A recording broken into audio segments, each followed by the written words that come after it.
Assalamualaikum warahmatullahi wabarakatuh. Alhamdulillahi ala ihsanih wa syukurlahu ala taufiqi wa amtinani.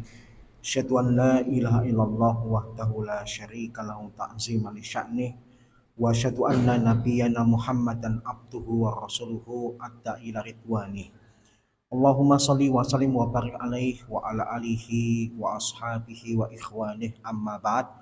Allahumma la sahla ila ma ja'altahu sahla wa anta taj'alu hasna idza syi'ta sahla.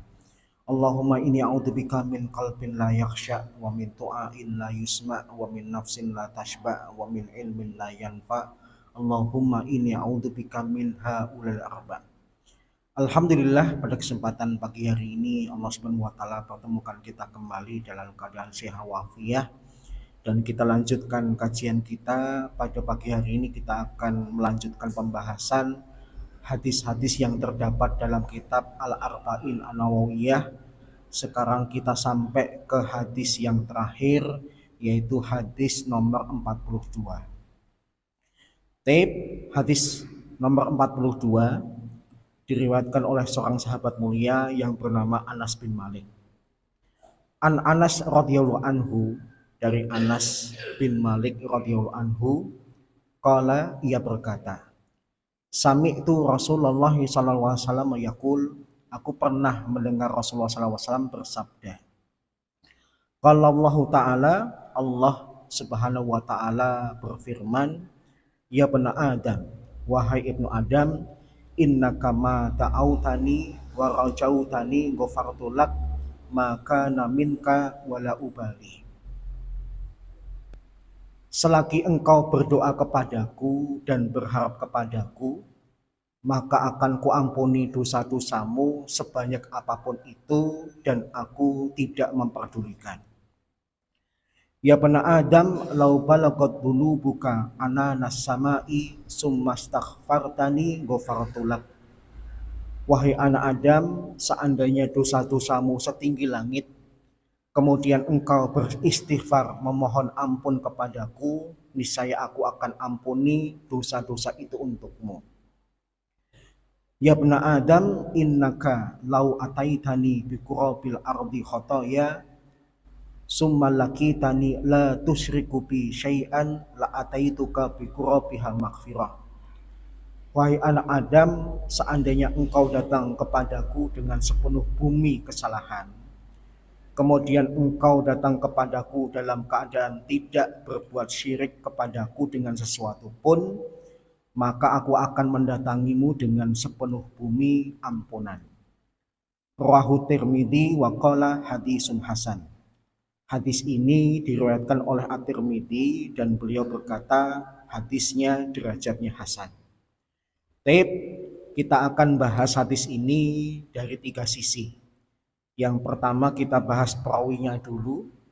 Yang kedua kita bicara tentang makna hadis ini secara global. Dan yang ketiga kita bahas matannya secara rinci. Yang pertama, hadis ini diriwayatkan oleh seorang sahabat mulia yang bernama Anas bin Malik bin Nadhr radhiyallahu anhu. Anas bin Malik konon dilahirkan tahun 10 sebelum hijrah. Berarti ketika Nabi hijrah ke Madinah, usianya baru 10 tahun. Dan Anas bin Malik, para ulama sepakat termasuk golongan Ansor, yaitu golongan yang beriman di kalangan penduduk Madinah. Dia memiliki ayah yang bernama Malik bin Nadhr dan memiliki ibu yang bernama Ummu Sulaim binti Milhan. Ketika Rasulullah SAW dan para sahabat tiba di Madinah, Ummu Sulaim bahagia. Ummu Sulaim saat itu sudah menerima Islam, kemudian mengajak suaminya untuk ikut masuk ke dalam Islam, tetapi kenyataannya suaminya menolak. Malik bin Nadhr memilih untuk meninggalkan Madinah, kemudian pindah ke Syam, bahkan kemudian meninggal di sana. Tatkala Rasulullah SAW tiba di Madinah, banyak orang-orang Madinah memberikan bantuan kepada Nabi memberikan hadiah kepada Nabi. Karena Ummu Sulaim merasa saya tidak punya harta yang saya bisa berikan kepada Nabi dalam membantu dakwahnya. Aku hanya memiliki anak laki-laki, moga-moga anak laki-lakiku ini berguna dalam dakwah Rasulullah atau kepentingan Rasulullah. Maka Anas bin Malik yang masih berusia 10 tahun itu dibawa oleh ibunya, diserahkan Ummu Sulaim kepada Rasulullah untuk menjadi pembantu Rasulullah. Sehingga Anas bin Malik selain dikenal sebagai seorang sahabat, dia juga dikenal sebagai pembantu Nabi. Dan Nabi menerimanya dengan senang hati. Apalagi Anas bin Malik itu dalam usia 10 tahun konon sudah bisa membaca dan menulis. Ummu Sulaim berkata kepada Nabi, "Ya Rasulullah, anak ini anak yang cerdas. Dia masih kecil tapi sudah bisa membaca dan menulis." Makanya Anas bin Malik radhiyallahu anhu tercatat dalam dunia hadis sebagai periwayat hadis terbanyak nomor 3. Setelah Abu Hurairah, setelah Abdullah bin Umar, Anas bin Malik radhiyallahu anhu. Sekitar ada 2.286 hadis yang diriwayatkan oleh Anas bin Malik. 180 hadis diantaranya terdapat dalam Sahih Bukhari dan Sahih Muslim. Kemudian Anas bin Malik ini punya 2 saudara laki-laki yang kemudian juga beriman. Yang pertama namanya Al-Bara' bin Malik. Yang kedua namanya adalah Zaid bin Malik. Al-Bara' bin Malik adalah sahabat atau saudara Anas yang suka dengan syair. Tapi pernah dinasihati oleh Anas bin Malik, Allah sudah menurunkan sesuatu yang lebih baik daripada syair, yaitu Al-Quran. Maka kecintaanmu terhadap syair jangan sampai mengalahkan kecintaanmu kepada Al-Quran. Sedangkan Zaid bin Malik, saudaranya yang lain, adalah salah seorang sahabat kalau ke masjid, dia nggak suka dengan langkah yang lebar. Suatu ketika dia dan Anas berangkat ke masjid, tapi ketika Anas melebarkan langkah kakinya, Zaid bin Malik menegur, "Kalau berjalan ke masjid, langkahmu jangan lebar-lebar. Karena di setiap langkah kita itu ada pahalanya. Maka semakin banyak langkahmu menuju ke masjid, pahalanya makin banyak." Bisa dipahami? Antara jalan normal sama jalannya dipelanin, kira-kira langkahnya banyak mana, Pak? Yang pelan gitu ya. Kalau dalam dunia pondok itu kemudian dibuat gojekan. Kalau ke masjid di pondok, kakinya kemudian gini-gini. Bukan melangkah biasa tapi kemudian kakinya gini-gini. Supaya apa? Supaya langkahnya lebih banyak ketika ke masjid, pahala yang didapatkan pun lebih banyak dibandingkan langkah biasa. Kemudian di antara hadis yang diriwayatkan oleh Anas bin Malik adalah hadis tentang Nabi SAW itu suatu ketika bisa mengeluarkan air wudhu dari jari-jari beliau. Ketika Rasulullah akan wudhu, saat itu tidak ada air yang ditemukan dan kondisi sangat panas. Maka dengan izin Allah, Rasulullah SAW kemudian jari-jarinya mengeluarkan air wudhu yang bisa dipakai untuk beliau sendiri berwudhu maupun para sahabat. Kemudian hadis yang diriwayatkan oleh Anas bin Malik juga adalah tentang cincin Nabi yang digunakan sebagai stempel. Yang Anas bin Malik menceritakan cincin itu terbuat dari perak, begitu putih dan ada tulisan Muhammad Rasulullah. Qatadah ketika ditanya, siapakah yang membuat tulisan Muhammad Rasulullah di cincin dan stempelnya Nabi? Qatadah kemudian mengatakan Anas bin Malik. Karena memang di antara para sahabat yang sudah bisa membaca dan menulis adalah Anas bin Malik radhiyallahu anhu. Kemudian sahabat mulia ini tidak tinggal di Madinah. Beliau kemudian pindah ke Basrah di Irak, menetap di sana sampai beliau wafat. Sejarah mencatat gara-gara Nabi pernah mendoakan dengan doa Allahumma rzuq malan wa waladan wa barik lahu. Ya Allah, berikanlah rezeki kepadanya berupa harta dan anak, dan berkahilah dia. Anas bin Malik radhiyallahu anhu tercatat ketika wafat memiliki anak dan cucu yang di total lebih dari 100 dan meninggal pada usia sekitar 103 tahun. Diperselisihkan apa tahun 91 Hijriah, 92 Hijriah atau 93 Hijriah Anas bin Malik wafat. Tetapi disepakati Anas bin Malik termasuk sahabat yang usianya panjang, di usia 100 lebih baru kemudian wafat. Itu sekilas tentang biografi perawi hadis ini, yaitu Anas bin Malik yang Nabi pernah memanggil dengan panggilan kesayangan Unais, dan para sahabat memberikan julukan atau panggilan Abu Hamzah. Kemudian yang kedua, hadis ini secara global memberikan informasi apa?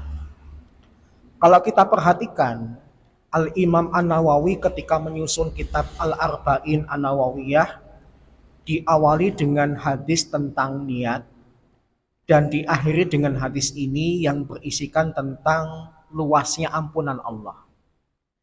Seakan-akan An-Nawawi ingin memberikan pesan, ketika beramal jangan lupa luruskan niatmu, ikhlaskan niatmu.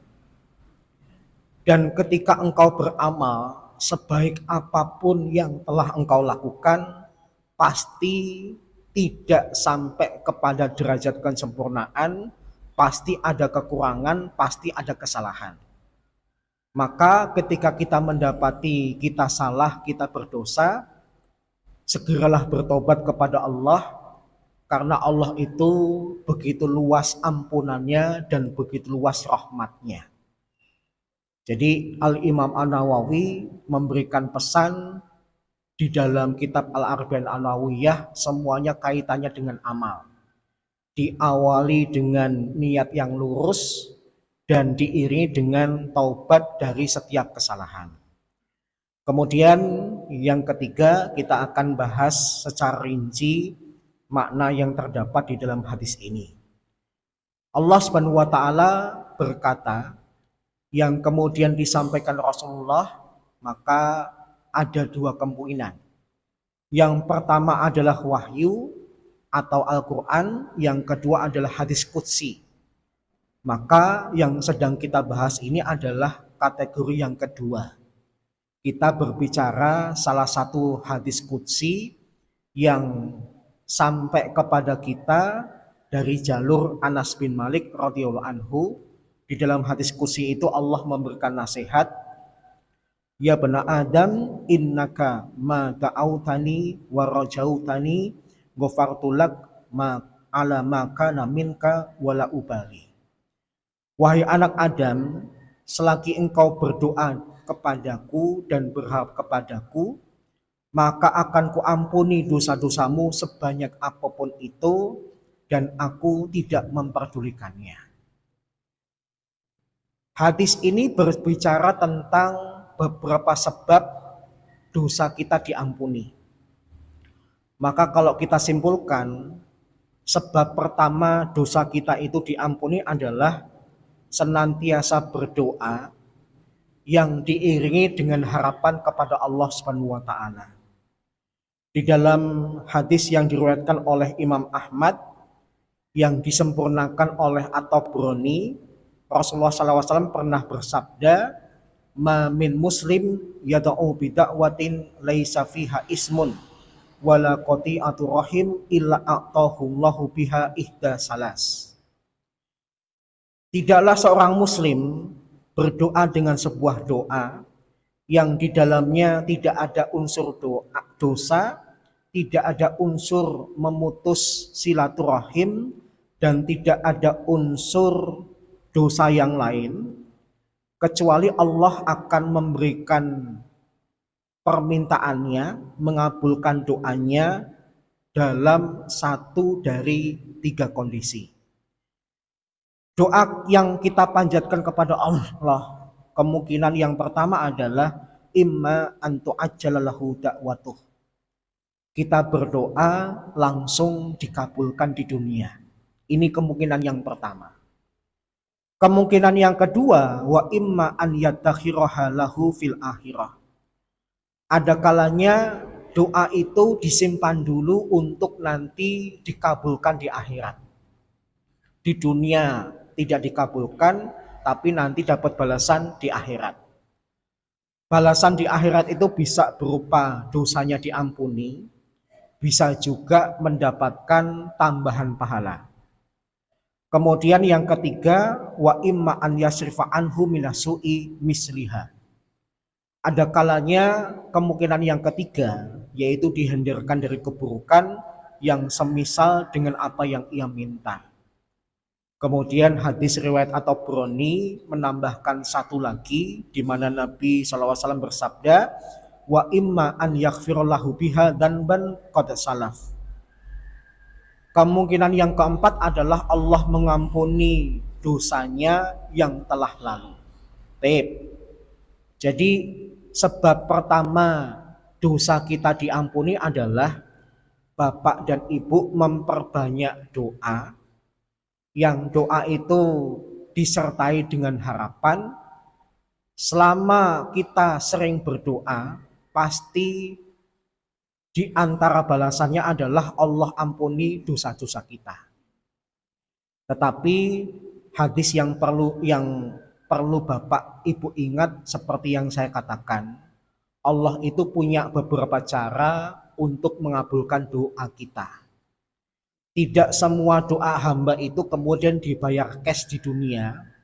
Ada kalanya disimpan, diberikan ganti di akhirat, dan ada kalanya kemudian Allah ganti dengan dihindarkan dari keburukan yang semisal.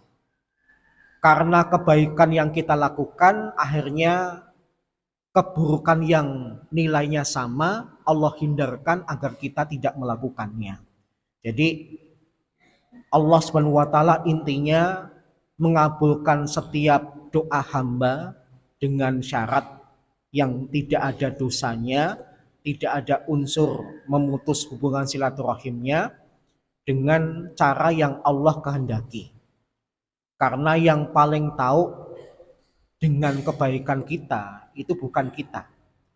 Yang paling tahu dengan kebaikan kita itu ya Allah SWT. Dan dulu pernah kita bahas, seandainya kita berdoa, semuanya langsung dibayar di cash di dunia, maka yang rugi itu kita. Pertama, kalau semua manusia berdoa langsung diijabah di dunia, maka kita akan mempersepsikan bahwasanya Allah itu pembantu kita. Pihak yang menuruti segala permintaan kita. Tapi kalau kemudian Allah tidak selalu menuruti permintaan kita di dunia, Allah punya cara lain untuk mengabulkan doa kita, menunjukkan Allah yang lebih kuasa, kita itu yang meminta. Kemudian hikmah yang kedua, kenapa Allah SWT tidak membayar cash permintaan kita? Karena tidak setiap manusia itu permintaannya logis. Ada orang yang harusnya ketika berdoa melihat kondisinya dulu. Pantasnya orang seperti saya ini mintanya kepada Allah apa, dalam jumlah yang bagaimana. Tapi kadang-kadang kita menemukan orang yang berdoa dengan doa yang tidak logis. Rumahnya di kampung tapi minta kepada Allah diberikan pesawat. Kalau kemudian dikabulkan, mau diparkir di mana? Beli bahan bakarnya gimana? Paham ya? Bukan karena Allah tidak mampu, tapi karena Allah ingin menyadarkan kita, berlogislah dalam berdoa. Kalau mau yang muluk-muluk, mintalah kalau itu kaitannya dengan doa di akhirat, doa di surga, silahkan. Tapi kalau kaitannya dengan dunia, maka kita harus memasukkan logika kita dalam doa kita. Ya pantasnya kita sebagai orang kampung minta duit ya kalau enggak puluhan juta, ratusan juta. Orang kampung kok minta kepada Allah, ya Allah berikanlah saya uang triliunan. Kalau dikasih itu kemudian untuk apa? Dan dulu pernah kita bahas juga, belum tentu harta yang banyak itu kemudian membawa kebaikan. Ada orang yang ketika miskin baik, tapi ketika dilonggarkan rezekinya malah tidak baik. Contohnya siapa? Korun. Ketika dia masih miskin, ibadahnya luar biasa. Tapi ketika dia minta kepada Nabi Musa agar Allah melapangkan rezekinya, Nabi Musa itu sempat khawatir awal-awalnya. Tapi karena didesak terus-menerus, akhirnya didoakan oleh Nabi Musa, dan Nabi Musa doanya mustajab, maka harta korun itu mulai tambah banyak, tambah banyak, tambah banyak, dan akhirnya dia lupa kepada Allah, kufur kepada Allah. Sebagaimana yang pernah dialami oleh seorang sahabat Nabi yang sangat miskin. Konon saking miskinnya, bajunya itu gantian dengan si istri. Dia sahabat yang setiap kali habis sholat berjamaah, setelah salam langsung pulang. Kemudian Nabi merasa heran dengan kelakuannya, kemudian Nabi bertanya, kok kamu setiap habis salam langsung pulang? Kemudian sahabat ini menjawab, ya karena pakaian saya ini gantian dengan istri saya. Maka setelah saya sholat melaksanakan kewajiban saya segera pulang, karena pakaian ini akan dipakai istri saya untuk sholat bergantian. Maka ketika istri saya sholat, saya yang telanjang. Kemudian minta didoakan Rasulullah supaya dilapangkan rezekinya. Rasulullah kemudian berdoa kepada Allah dilapangkan rezekinya, dan kejadiannya mirip dengan Korun.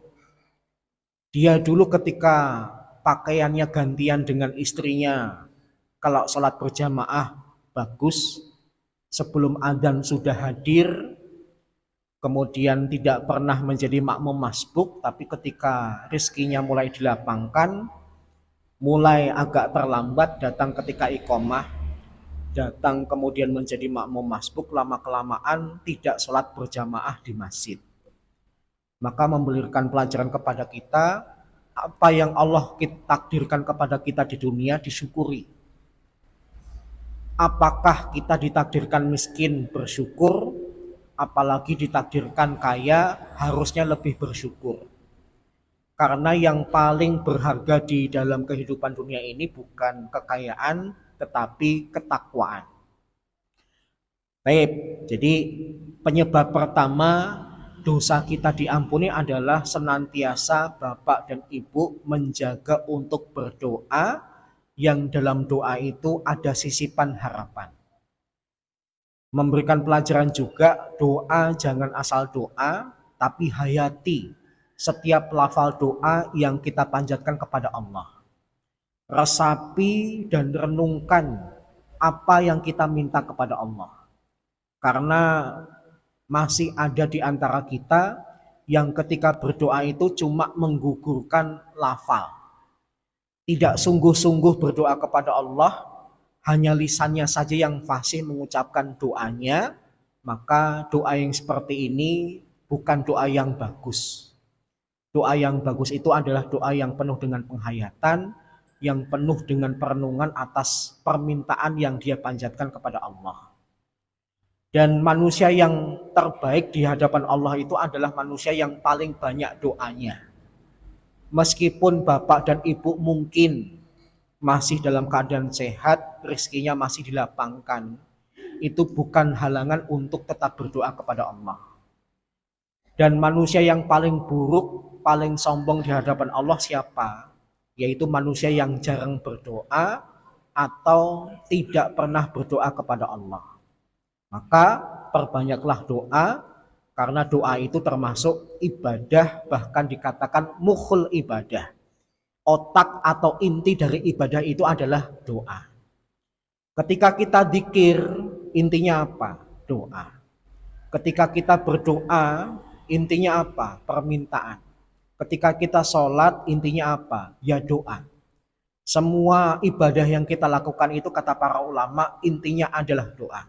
Maka perbanyaklah doa kepada Allah Subhanahu wa taala dan timbulkan keyakinan kalau doa kita itu bakal diijabah oleh Allah Subhanahu wa taala. Taib, sebab yang pertama.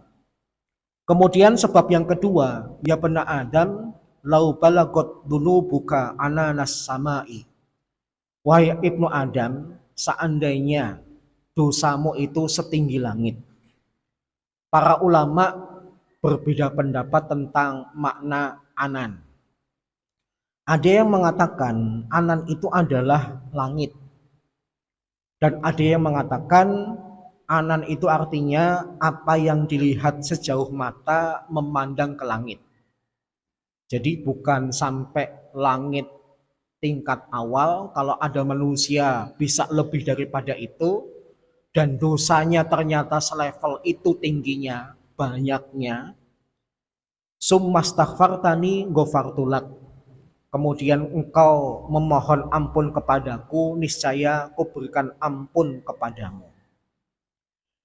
Di dalam Al-Quran, Allah Subhanahu wa taala sering memerintahkan kita beristighfar kepadanya. Bahkan para ulama mengambil kesimpulan, doa yang terbaik ketika memang seorang hamba belum bisa lepas dari dosa, itu adalah istighfar. Dan istighfar yang terbaik itu konon di waktu sahur. Maka moga-moga tidak menimbulkan riya atau sombong ya. Saudara kita ini tadi saya dengar ketika 10 menit sebelum subuh beristighfar. Bapak ini tadi saya dengar banyak beristighfar di waktu sahur. Karena Allah Subhanahu wa taala berkata wabil ashari hum yastaghfirun. Di antara waktu terbaik yang mengundang kekaguman Allah dari hamba-hambanya ketika beristighfar itu adalah di waktu sahur. Makanya ayat itu bukan cuma memberitahu waktu terbaik istighfar, tetapi juga memotivasi kita untuk bangun pagi. Di dalam dunia militer pun diakui, orang itu baiknya dilihat dari segi bangun tidurnya. Kemudian dilanjutkan, bukan cuma bangunnya pagi. Dalam dunia militer itu kebaikan seorang prajurit atau tentara itu dilihat dia menata tempat tidurnya. Kemudian berusaha untuk memasak atau sarapan pagi, baru kemudian melakukan aktivitas berikutnya. Ya kalau tentara saja punya standar baik, orang itu adalah bangun di waktu pagi, maka harusnya seorang mukmin lebih baik. Kenapa? Mukmin di waktu sebelum itu sudah bangun. Mukmin di sepertiga malam yang terakhir sudah bangun. Dia bangun lebih awal daripada bangunnya para prajurit, para tentara. Maka seharusnya kebaikan yang diperoleh lebih banyak yang dibandingkan kebaikan yang diperoleh oleh tentara. Nah, kembali kepada hadis ini, Allah Subhanahu wa taala ketika mendapati Ibnu Adam dosanya sampai setinggi langit atau lebih daripada itu, tapi kemudian dia meminta ampun kepada Allah, maka Allah menjanjikan akan diampuni dosa-dosanya. Para ulama memiliki pembahasan, istighfar sama taubat itu beda enggak? Para ulama kebanyakan mengatakan istighfar dan taubat itu ada bedanya. Perbedaan yang pertama, istighfar yang sempurna itu disebut dengan taubat. Paham ya? Bapak ibu minta ampun kepada Allah, dan minta ampun kepada Allah yang tertinggi itu adalah dengan bertaubat. Karena terkadang ada orang yang beristighfar secara lisan tapi hatinya belum menyesal. Sedangkan taubat kita tahu syaratnya. Taubat itu syaratnya berapa? At-taubatu wajibatun ala kulli dhanbin. Dalam Riyadhus Shalihin. Taubat itu hukumnya wajib atas setiap dosa. Kalau tidak berhubungan dengan Ibnu Adam, maka syaratnya berapa? Kok diam? Jangan-jangan belum taubat ini. Berapa?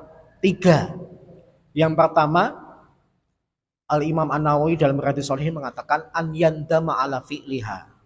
Yang pertama menyesal, timbul rasa sedih atas kemaksiatan yang telah kita lakukan. Yang kedua, an yakli'a anil maksiyah, berlepas diri dari kemaksiatan. Ya kalau taubat dari judi, tinggalkan aktivitas judinya, aplikasi judinya kemudian di uninstall, segera tinggalkan lingkungan judinya. Dan yang ketiga, an ya'zima an la ya'uda ilaiha abadan, bertekad untuk tidak kembali melakukannya. Jadi yang pertama menyesal, yang kedua melepaskan, yang tiga bertekad untuk tidak kembali melakukannya. Kalau kaitannya dengan dosa kepada Ibnu Adam, maka syaratnya ditambah 1, yaitu apa? Dikembalikan haknya. Jadi para koruptor itu baru diterima taubatnya kalau uang yang dia curi dikembalikan. Kalau uangnya tidak dikembalikan, meskipun dia sholat taubat 1000 kali, sujud minta ampun kepada Allah sampai jidatnya gosong, nggak bakal diterima. Maka terkesan bertaubat kalau kaitannya dengan dosa sesama itu lebih berat daripada dosa kepada Allah. Paham ya? Kalau Bapak pernah menyakiti seseorang dengan tangan Bapak, ya baru diterima taubatnya kalau Bapak dibales. Kalau kita pernah menyakiti secara lisan, taubat kita baru diterima oleh Allah kalau kemudian yang kita sakiti itu pernah membalas balik dengan lisannya. Jadi nggak enaknya dosa kepada sama manusia itu seperti itu. Ada balasannya.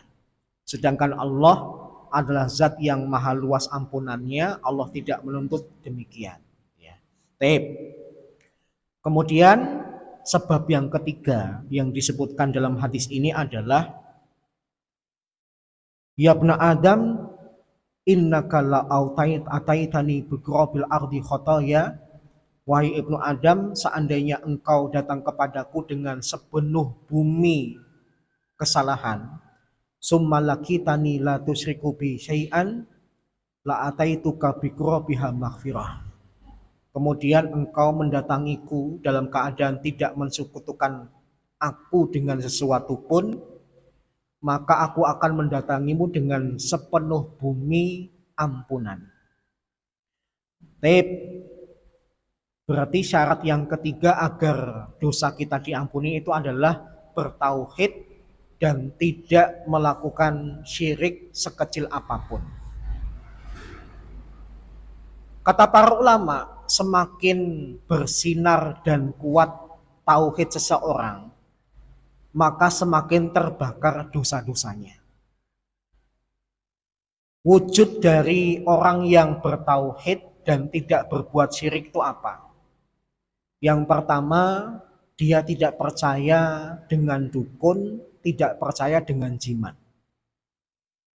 Yang kedua, dia menyandarkan nikmat dan keberhasilan kepada Allah, bukan kepada manusia. Nah, hal ini seringkali kita lupa. Kita itu begitu mudah mengingat kebaikan seseorang, tapi begitu berat mengingat bahwasanya kenikmatan dan keberhasilan itu sebenarnya dari Allah. Manusia itu cuma menjadi wasilah, menjadi perantara. Islam tidak melarang kita berterima kasih, tapi utamakan bersyukur dulu kepada Allah baru berterima kasih. Paham ya? Ketika seseorang memberikan pemberian kepada kita, yang Bapak Ibu ucapkan pertama kali apa? Ya, sebagai seorang mukmin harusnya ngucapin alhamdulillah dulu, baru kemudian mengucapkan terima kasih. Kalau pengen kalimatnya digabung, nggak usah dipisah kepada Allah dulu, baru kemudian kepada manusia. Maka Nabi pernah memberikan contoh, bahkan Abdullah bin Umar mengatakan seandainya manusia itu tahu kebaikan dari kalimat ini, niscaya manusia akan mengulanginya untuk mengucapkannya berkali-kali kalau dia mendapatkan pemberian. Ucapan ini sudah bersyukur kepada Allah dan berterima kasih kepada manusia, yaitu apa? Jazakallahu khairan. Ya. Kalau di dalam hadis saya cuma menemukan jazakallahu khairan. Saya tidak menemukan penambahan lafal kasiron. Tapi saya tidak juga melarang. Mau cukup dengan jazakallahu khairan itu bagus. Ditambahkan dengan jazakallahu khairan kasira juga tidak mengapa. Tapi kalau yang terdapat di dalam hadis mentoknya cuma sampai jazakallahu khairan. Tidak ditambah dengan kasiran. Ya. Baik. Kemudian keutamaan tentang tauhid dan tidak berbuat syirik mengingatkan kita tentang hadisul bitaqah, hadis tentang kartu. Rasulullah SAW menceritakan nanti di akhirat Allah akan memilih seorang hamba untuk dihadapkan langsung dengan Allah, kemudian dibukakan kepadanya 99 catatan amalnya, yang setiap catatan amalnya itu sepanjang mata memandang. Jadi buku amalnya begitu panjang, begitu banyak isinya. Kemudian Allah berkata, lihatlah kepada catatan amalmu, apakah aku mendolimimu dan malaikatku juga mendolimimu. Maka hamba ini kemudian membaca buku catatan amalnya, tidak ada satupun yang luput ditulis oleh malaikatnya Allah. Nggak ada yang ditambahin, juga nggak ada yang dikurangkan. Persis seperti apa yang dilakukan. Maka dia kemudian berkata kepada Allah, ya Allah, engkau tidak mendolimiku, malaikatmu sudah melakukan tugas dengan benar. Kemudian Allah mendatangkan sebuah kartu yang berisi kalimat syahadat. La ilaha illallah Muhammad Rasulullah. Kemudian hamba ini heran. Ya Allah, apa fungsinya engkau mendatangkan kartu itu? Sebelum menjawab pertanyaannya, Allah kemudian meletakkan kartu di satu daun mata timbangan, dan amal keburukannya yang begitu banyak di daun timbangan yang lain. Dan apa yang terjadi, meskipun dosa dari Ibnu Adam ini begitu banyak dan berat, ternyata lebih berat kalimat La ilaha illallah Muhammad Rasulullah. Maka hadis ini harus senantiasa diingat oleh bapak dan ibu. Kalimat yang paling Allah cintai, bahkan Nabi mengatakan afdhalu dzikri la ilaha illallah. Seutama-utamanya kalimat dzikir itu adalah kalimat la ilaha illallah. Saya memotivasi saya maupun kepada bapak dan ibu, kalau ada waktu senggang, waktu luang, jangan nyanyi. Jangan dengerin lagu, tapi digunakan untuk berzikir. Kalau bapak dan ibu asik dengan lagu, emangnya bapak dan ibu sudah yakin dosanya sudah diampuni? Emangnya bapak dan ibu sudah yakin tauhidnya sudah kuat dan bersinar yang mampu membakar dosa-dosa bapak dan ibu? Kalau saya merasa pesimis, saya karena merasa dosa saya begitu banyak, sebaiknya saya tidak menggunakan waktu senggang atau luang dengan mendengarkan lagu. Saya tidak mengatakan lagu atau musik itu haram secara mutlak. Karena bagaimanapun orang yang paham fikih ketika ditanya tentang lagu atau musik, pasti bicara tentang pendapat para ulama yang membolehkan dan yang melarang. Yang membolehkan pun pendapat yang aman adalah dengan syarat. Syaratnya apa? Tidak menimbulkan fitnah, tidak membuat lalai. Saatnya terdengar adzan ya musik atau nyanyi berhenti dulu, sholat dulu. Kalau sampai aktivitas nyanyi dan musiknya mengalahkan panggilan sholat, maka nyanyi dan musik menjadi haram. Paham ya? Ya. Karena madorotnya terkesan lebih besar daripada manfaatnya. Saya tidak berani mengatakan haram, karena para ulama sendiri berbeda pendapat. Kalaupun kita memilih pendapat membolehkan dengan syarat, sehingga tidak bisa dikatakan nyanyian dan musik itu boleh secara mutlak.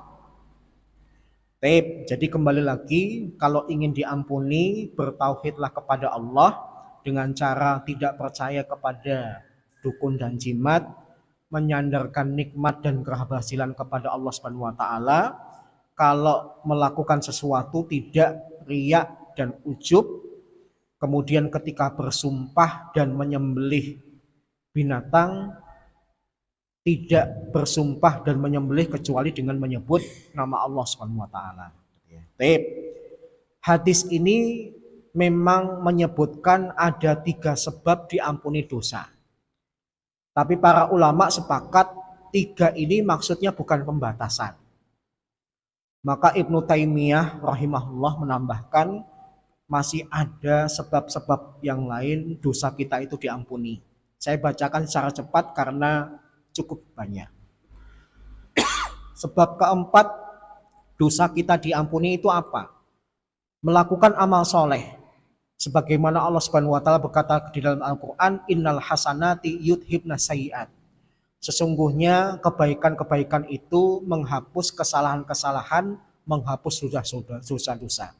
Jadi semakin banyak amal soleh yang kita lakukan, semakin banyak juga dosa yang bakal diampuni. Kemudian yang kelima, penyebab dosa diampuni itu adalah doa kaum mukminin untuk diri kita. Dengan dalil bahwasanya Rasulullah SAW pernah bersabda, innallaha la yarfa'u darajah lil abdi shalih fil jannah. Sesungguhnya Allah akan mengangkat derajat hamba yang soleh di surga. Fayaqul, maka hamba yang di surga ini bertanya kepada Allah, ya Rabbi min aina li hada. Ya Allah, dari mana ini asalnya kok bisa derajatku di surga dinaikkan? Kemudian Allah Subhanahu wa taala menjawab, fayaqul bistighfari waladikallak. Ini disebabkan karena istighfarnya anakmu kepadamu. Maka jika ingin derajat bapak dan ibu dinaikkan di surga, didiklah anak ibu menjadi anak yang soleh. Bukan cuma muslim, tapi anak yang soleh. Karena ketika Nabi berbicara tentang 3 amalan yang terputus, salah satunya adalah doa anak soleh kepada orang tuanya. Bukan sembarang anak, tetapi harus anak yang soleh. Dan kalau juga menginginkan derajat di surganya dinaikkan, maka yang berdoa bukan cuma sembarang anak, tapi anak yang soleh. Kemudian sebab yang keenam, dosa kita diampuni adalah karena disebabkan oleh musibah yang menimpa kita. Yang ketujuh, ketika seorang hamba mendapati kesulitan dalam kubur, para ulama juga menyimpulkan efeknya nanti dosa-dosanya diampuni. Yang kedelapan, mengalami kedahsyatan dan kengerian di hari kiamat. Yang kesembilan, cabikan di atas sirat. Perlu Bapak Ibu ketahui, orang sampai ujungnya sirat itu nanti kondisinya macam-macam. Ada yang selamat tanpa cambukan, tapi ada juga yang selamat sampai tujuan tapi dengan cambukan. Kata para ulama, umat atau hamba yang sampai tujuan dengan cambukan karena memang ada dosanya, dicambuk dulu supaya ketika masuk ke surga dosa-dosanya sudah diampuni. Intinya tidak ada dosa yang tidak dipermasalahkan oleh Allah Subhanahu wa taala. Kemudian yang ke-10, dosa kita diampuni karena syafaat Rasulullah atau syafaat dari yang lain. Dan sebab yang terakhir yang disebutkan Ibnu Taimiyah, sebabnya adalah rahmat Allah kepada siapapun yang Allah kehendaki. Baik, demikian pembahasan tentang luasnya ampunan Allah Subhanahu wa taala. Moga-moga bermanfaat. Kurang lebihnya mohon maaf. Sisa waktu jika ada pertanyaan saya persilahkan.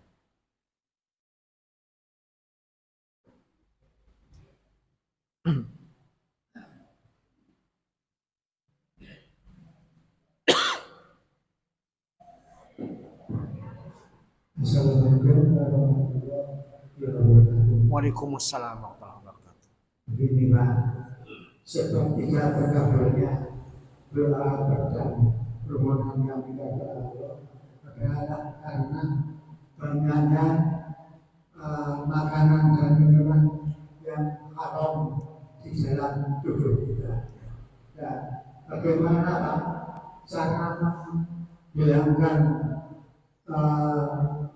hal-hal tersebut karena sudah termasuk sudah meresap di dalam tulang belulang kita masalah makanan dan minuman yang haram. Iya. Bertobat dari makan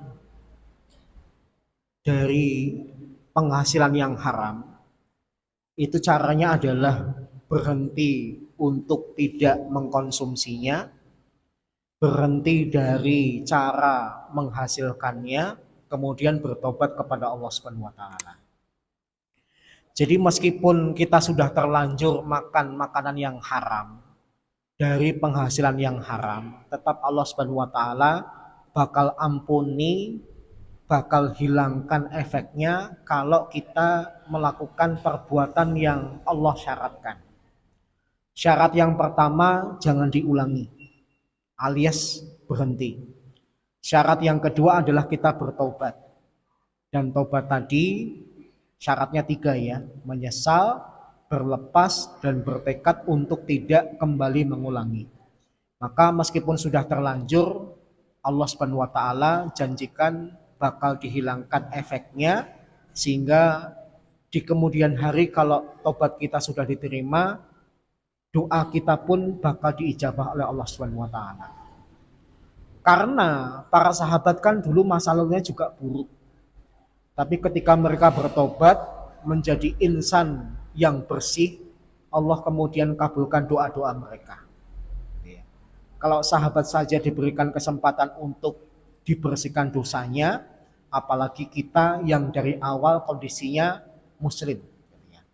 Wallahu a'lam bishawab. Ada lagi?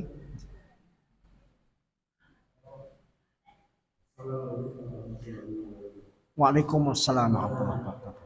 Dalam mohon aku terhadap Allah itu yang paling ampun adalah perkataan yang mentauhidkan Allah, tidak berbuat syirik kepada Allah. Bagaimana bisa dia berdosa makan dengan membaca Asmaul Husna itu bagian daripada mentauhidkan kepada Allah. Ya. Ya.